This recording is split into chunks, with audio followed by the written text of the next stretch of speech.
മത്തായിയുടെ സുവിശേഷം 10-ാം അധ്യായം. അപ്പസ്തോലന്മാരെ അയക്കുന്നു. അവൻ തൻ്റെ 12 ശിഷ്യരെ വിളിച്ച് അശുദ്ധാത്മാക്കളെ ബഹിഷ്കരിക്കുവാനും എല്ലാ രോഗങ്ങളും വ്യാധികളും സുഖപ്പെടുത്തുവാനും അവർക്ക് അധികാരം നൽകി. ആ 12 അപ്പസ്തോലന്മാരുടെ പേരുകൾ: ഒന്നാമൻ പത്രോസ് എന്ന് വിളിക്കപ്പെടുന്ന ശിമയോൻ, അവൻ്റെ സഹോദരൻ അന്ത്രയോസ്, സബദിയുടെ പുത്രനായ യാക്കോബ്, അവൻ്റെ സഹോദരൻ യോഹന്നാൻ, പീലിപ്പോസ്, ബർത്തലോമിയ, തോമസ്, ചുങ്കക്കാരൻ മത്തായി, ഹൽപ്പയുടെ പുത്രൻ യാക്കോബ്, തദേവൂസ്, കാനാൻകാരൻ ശിമിയോൻ, യേശുവിനെ ഒറ്റിക്കൊടുത്ത യൂദാസ് കരിയോത്ത. ഈ 12 പേരെയും യേശു ഇപ്രകാരം ചുമതലപ്പെടുത്തി അയച്ചു: നിങ്ങൾ വിജാതിയരുടെ അടുത്തേക്ക് പോകരുത്, സമരിയക്കാരുടെ പട്ടണത്തിൽ പ്രവേശിക്കുകയുമരുത്. പ്രത്യുത ഇസ്രായേൽ വംശത്തിലെ നഷ്ടപ്പെട്ടു പോയ ആടുകളുടെ അടുത്തേക്ക് പോകുവിൻ. പോകുമ്പോൾ സ്വർഗരാജ്യം സമീപിച്ചിരിക്കുന്നു എന്ന് പ്രസംഗിക്കുവിൻ. രോഗികളെ സുഖപ്പെടുത്തുകയും മരിച്ചവരെ ഉയർപ്പിക്കുകയും കുഷ്ഠരോഗികളെ ശുദ്ധരാക്കുകയും പിശാചുക്കളെ ബഹിഷ്കരിക്കുകയും ചെയ്യുവിൻ. ദാനമായി നിങ്ങൾക്ക് കിട്ടി ദാനമായി തന്നെ കൊടുക്കുവിൻ. നിങ്ങളുടെ അരപ്പട്ടയിൽ സ്വർണമോ വെള്ളിയോ ചെമ്പോ കരുതി വയ്ക്കരുത്. യാത്രയ്ക്ക് സഞ്ചിയോ 2 ഉടുപ്പുകളോ ചെരുപ്പോ വടിയോ കൊണ്ടുപോകരുത്. വേല ചെയ്യുന്നവൻ ആഹാരത്തിന് അർഹനാണ്. നിങ്ങൾ ഏതെങ്കിലും പട്ടണത്തിലോ ഗ്രാമത്തിലോ പ്രവേശിക്കുമ്പോൾ അവിടെ യോഗ്യതയുള്ളവൻ ആരെന്ന് അന്വേഷിക്കുകയും അവിടം വിടുന്നതുവരെ അവനോട് കൂടെ താമസിക്കുകയും ചെയ്യുവിൻ.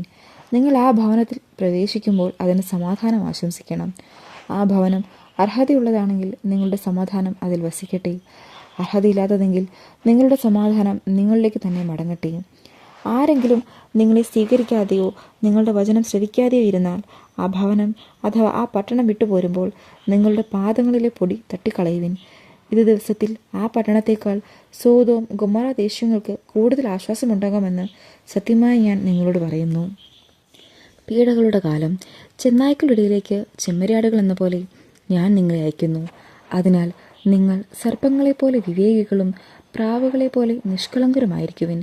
മനുഷ്യരെ സൂക്ഷിച്ചുകൊള്ളുവിൻ. അവർ നിങ്ങളെ ന്യായാധിപ സംഘങ്ങൾക്ക് ഏൽപ്പിച്ചു കൊടുക്കും. തങ്ങളുടെ സിനഗോഗുകളിൽ വെച്ച് അവർ നിങ്ങളെ മർദ്ദിക്കും. നിങ്ങൾ എന്നെ പ്രതി നാടുവാഴികളുടെയും രാജാക്കന്മാരുടെയും സന്നിധിയിലേക്ക് നയിക്കപ്പെടും. അവിടെ അവരുടെയും വിജാതിയരുടെയും മുൻപാകെ നിങ്ങൾ സാക്ഷ്യം നൽകും.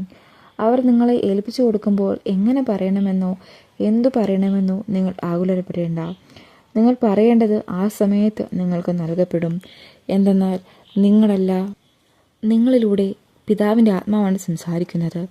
സഹോദരൻ സഹോദരനെയും പിതാവ് പുത്രനെയും മരണത്തിന് ഏൽപ്പിച്ചു കൊടുക്കും. മക്കൾ മാതാപിതാക്കന്മാരെ എതിർക്കുകയും അവരെ വധിക്കുകയും ചെയ്യും. എൻ്റെ നാമം മൂലം നിങ്ങൾ സർവ്വരാലും ദോഷിക്കപ്പെടും. അവസാനം വരെ സഹിച്ചു നിൽക്കുന്നവൻ രക്ഷപ്പെടും. ഒരു പട്ടണത്തിൽ അവർ നിങ്ങളെ പീഡിപ്പിക്കുമ്പോൾ മറ്റൊന്നിലേക്ക് ഓടിപ്പോകുവിൻ.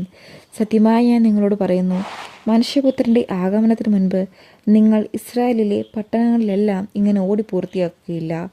ശിഷ്യൻ ഗുരുവിനേക്കാൾ വലിയവനല്ല, ഭൃത്യൻ യജമാനേക്കാൾ വലിയവനല്ല. ശിഷ്യൻ ഗുരുവിനെ പോലെയും ഭൃത്യൻ യജമാനെ പോലെയും ആയാൽ മതി. ഗൃഹനാഥനെ അവൻ ബെൽസെബൂൽ എന്ന് വിളിച്ചെങ്കിൽ അവൻ്റെ കുടുംബാംഗങ്ങളെ എന്തുതന്നെ വിളിക്കുകയില്ല. നിർഭയം സാക്ഷ്യം നൽകുക. നിങ്ങൾ അവരെ ഭയപ്പെടേണ്ട. എന്തെന്നാൽ മറഞ്ഞിരിക്കുന്നതൊന്നും വെളിപ്പെടാതിരിക്കുകയില്ല, നിഗൂഢമായിരിക്കുന്നതൊന്നും അറിയപ്പെടാതെയും ഇരിക്കുകയില്ല. അന്ധകാരത്തിൽ നിങ്ങളോട് ഞാൻ പറയുന്നവ പ്രകാശത്തിൽ പറയുവിൻ. ചെവിയിൽ മന്ത്രിച്ചത് പുറമുകളിൽ നിന്ന് ഘോഷിക്കുവിൻ. ശരീരത്തെ കൊല്ലുകയും ആത്മാവിനെ കൊല്ലാൻ കഴിവില്ലാതിരിക്കുകയും ചെയ്യുന്നവരെ നിങ്ങൾ ഭയപ്പെടേണ്ട. മറിച്ച് ആത്മാവിനെയും ശരീരത്തെയും നരകത്തിനിരയാക്കുവാൻ കഴിയുന്നവനെ ഭയപ്പെടുവിൻ. ഒരു നാണയത്തുട്ടിന് 2 കുരുവുകൾ വിൽക്കപ്പെടുന്നില്ലേ? നിങ്ങളുടെ പിതാവിൻ്റെ അറിവ് കൂടാതെ അവയിൽ ഒന്നുപോലും നിലം പതിക്കുകയില്ല. നിങ്ങളുടെ തലയിലെ ഓരോ മുടിയും എണ്ണപ്പെട്ടിരിക്കുന്നു. അതിനാൽ ഭയപ്പെടേണ്ട. നിങ്ങൾ അനേകം കുരുവുകളേക്കാൾ വിലയുള്ളവരാണല്ലോ. മനുഷ്യരുടെ മുമ്പിൽ എന്നെ ഏറ്റുപറയുന്നവനെ എൻ്റെ സ്വർഗസ്ഥനായ പിതാവിൻ്റെ മുൻപിൽ ഞാനും ഏറ്റുപറയും. മനുഷ്യരുടെ മുമ്പിൽ എന്നെ തള്ളിപ്പറയുന്നവനെ എൻ്റെ സ്വർഗസ്ഥനായ പിതാവിൻ്റെ മുമ്പിൽ ഞാനും തള്ളിപ്പറയും. സമാധാനമല്ല ഭിന്നതകൾ. ഭൂമിയിൽ സമാധാനമാണ് ഞാൻ കൊണ്ടുവന്നിരിക്കുന്നത് എന്ന് നിങ്ങൾ വിചാരിക്കരുത്. സമാധാനമല്ല, വാളാണ് ഞാൻ കൊണ്ടുവന്നിരിക്കുന്നത്. എന്തെന്നാൽ ഒരുവനെ തൻ്റെ പിതാവിനെതിരായും മകളെ അമ്മയ്ക്കെതിരായും മരുമകളെ അമ്മായിമ്മയ്ക്കെതിരായും ഭിന്നിപ്പിക്കാനാണ് ഞാൻ വന്നിരിക്കുന്നത്. സ്വന്തം കുടുംബത്തിൽപ്പെട്ടവർ തന്നെയായിരിക്കും ഒരുവൻ്റെ ശത്രുക്കൾ. എന്നെക്കാൾ അധികം പിതാവിനെയോ മാതാവിനെയോ സ്നേഹിക്കുന്നവൻ എനിക്ക് യോഗ്യനല്ല. എന്നെക്കാൾ അധികം പുത്രനെയോ പുത്രിയെയോ സ്നേഹിക്കുന്നവനും എനിക്ക് യോഗ്യനല്ല. സ്വന്തം കുരിശെടുത്ത് എന്നെ അനുഗമിക്കാത്തവൻ എനിക്ക് യോഗ്യനല്ല. സ്വന്തം ജീവൻ കണ്ടെത്തുന്നവൻ അത് നഷ്ടപ്പെടുത്തും. എന്നെ പ്രതി സ്വന്തം ജീവൻ നഷ്ടപ്പെടുത്തുന്നവൻ അത് കണ്ടെത്തും. പ്രതിഫല വാഗ്ദാനം. നിങ്ങളെ സ്വീകരിക്കുന്നവൻ എന്നെ സ്വീകരിക്കുന്നു, എന്നെ സ്വീകരിക്കുന്നവൻ എന്നെ അയച്ചവനെ സ്വീകരിക്കുന്നു. പ്രവാചകനെ പ്രവാചകനായി സ്വീകരിക്കുന്നവന് പ്രവാചകന്റെ പ്രതിഫലവും നീതിമാനെ നീതിമാനായി സ്വീകരിക്കുന്നവന് നീതിമാന്റെ പ്രതിഫലവും ലഭിക്കുന്നു. ഈ ചെറിയവരിൽ ഒരുവന് ശിഷ്യൻ എന്ന നിലയിൽ ഒരു പാത്രം വെള്ളമെങ്കിലും കൊടുക്കുന്നവന് പ്രതിഫലം ലഭിക്കാതിരിക്കുകയില്ലെന്ന് സത്യമായി ഞാൻ നിങ്ങളോട് പറയുന്നു.